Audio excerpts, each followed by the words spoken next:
All right, my trading really improved when I just started utilizing the economic calendar, because I know a lot of you guys might think, economic calendar is useless, blah blah blah. But yes, I know we don't trade the news, but it gives us a perspective of, we know the news drivers inject volatility in the market, and obviously we want to utilize that volatility because we know that the news is going to be used as a tool for manipulation, right? And I know you guys have experienced this, right?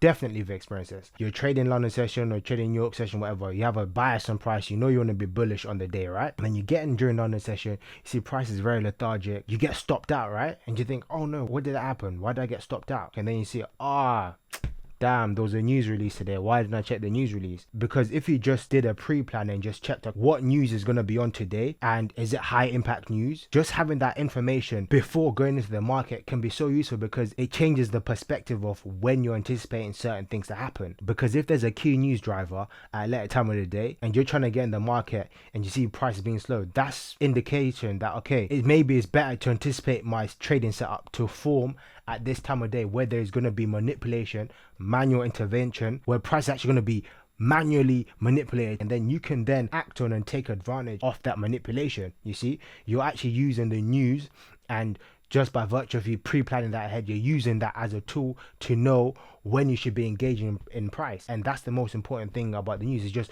being aware of it and being aware that, okay, I know there's a high impact news here, so since there's manual intervention at this time, I'm going to anticipate that this setup should form around this time. And just by virtue of you doing that, just by virtue of you just pre-planning and just by going into the market with that idea, it's going to allow you to have an edge and to just know, okay, when things should happen sometimes. And also can be a tool for you because it's also going to allow you to know when you should be staying out of the market. And it's also going to be a tool for you in terms of knowing when to cut your trade before a high impact news event. Because you think about it, let's say you got into London, right? And let's say price moved nicely and then was trading high, right? And price is nearing your high time from key level, whatever. You know ahead there's going to be a news release. If there's going to be manipulation and you're bullish, for example, you know the manipulation of that news release is most likely going to initially manipulate price lower or completely reverse price. So it gives you the foresight of, I want to be out of my trade before this news release, because there's going to be many times, and there has been many times where I know for a fact you've been in a trade and the trade is going well for you, but because you're just not aware of the news, and then price immediately reverses and takes you out, and then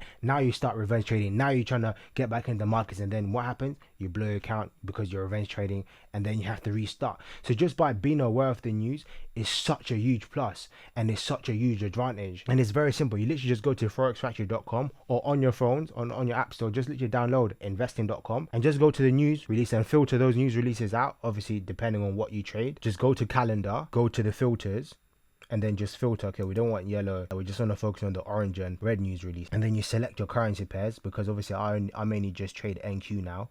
When I was trading like GBP USD and Euro USD, I'd keep them in. I'd unmark all of these like this.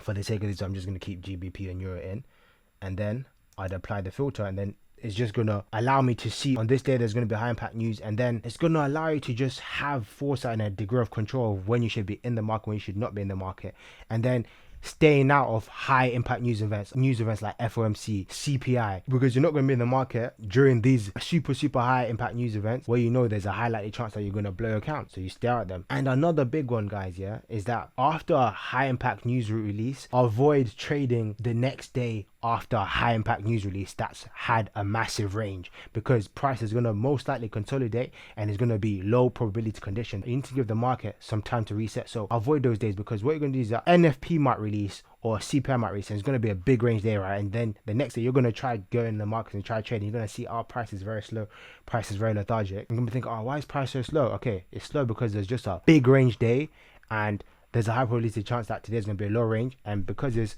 a low range day, it's most likely going to consolidate, and if it's consolidating, that means that there's low probability conditions for us to see our setups form. And just by virtue of you just staying out of the market after a high impact news day, you're going to see that you're going to avoid unnecessary losses, because what's going to happen, you're going to try force the market after a big range day, right? And then you're going to see yourself, oh shit, I took a loss, I'm trying to force the market. force the market, and then you're going to end up running down your equity curve and running down your drawdown. You're going to have no drawdown left to actually trade. And then when the market does get better again, because now you've blown your funded account, because now you've blown your account, now you're thinking, ah, shit, price is much more clean today. But now, because you've removed yourself from the opportunity to actually take advantage of it, because now you don't have a funded account, now you have to restart again, and all you had to do was just wait for post that day, and then wait for high probability conditions to be present in the market for you to start be active again. So it's just simple things like that, guys. Just use Forex Factory, download investing.com on your phone, and then start adding them to your pre-market plans, and just be aware of these things when you're going into the market. You're going to see it's going to allow you to have better control over your trades, and you're going to be able to make better decisions just based on knowing the information of the news. And yeah, that's really it for this video. I hope you guys found value in this video. If you did, let me know in the comments below. And this is one of those videos that are not too long, but it's one of those important videos. Like, comment, subscribe. Of course, I will see you tomorrow